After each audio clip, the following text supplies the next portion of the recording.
Hello, what's up? Good morning sa inyo mga boss and ma'am. For today's video ay mag-unbox po tayo ng Cyborg 15 V2R WETJ.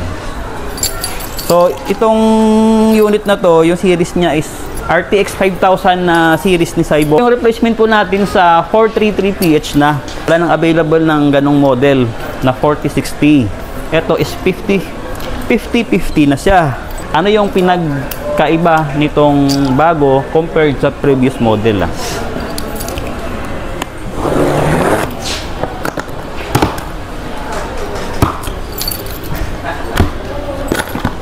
So, unang bukas with bag. So, by the way pala, ako nga pala yung dating miyembro ng Avengers. Ha, diba?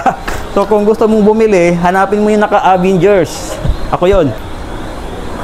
Naka-Ultra 7, 5058 gig, 512, 16 gig, yan. Windows 11 Home. So, check natin laman.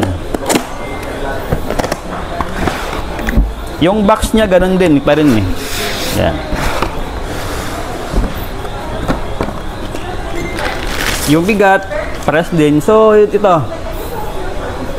Yung iba sa kanya, itong hinge niya, then meron siyang markings dito, nakalagay dito. Translucent pa rin siya. Pero tinanggal na yung pangalan ni True Gaming. Ito yung ventilation niya. Mas maraming bukas compared sa una. Ito. Open na rin. Pinto. Oops. Oops. Guwapo. Yun. Pwede mo sang 180. Ayan. Meron tayong mga murals. May mga murals na dito. Translucent. Yung before yung translucent natin, yung likod, ito nilagay nila sa harap. Yan.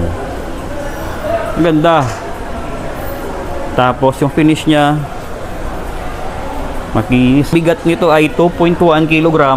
Yung nipis niya is 22.15 mm. Cybernetic. Ayos ah. Ito yung bagong design. Ultra series. Then AI rin siya. Copilot. Yung pricing natin nito nasa around 72,999 sa SRP.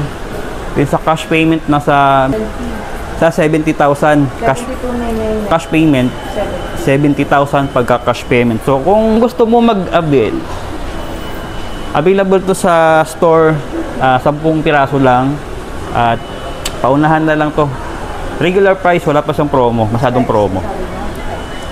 10 gig RTX 5050, then Ultra 7 na 512. Pero yung ganun pa rin, replaceable na yung yung storage. Pero pwede mo siyang i-upgrade. 4 terabyte pwede. Pero mas okay kung kahit 2 terabyte ka na lang or 1 terabyte. So, sa mga gusto mag-avail, message lang kayo sa page or hanapin niyo si Avengers. Ako yun.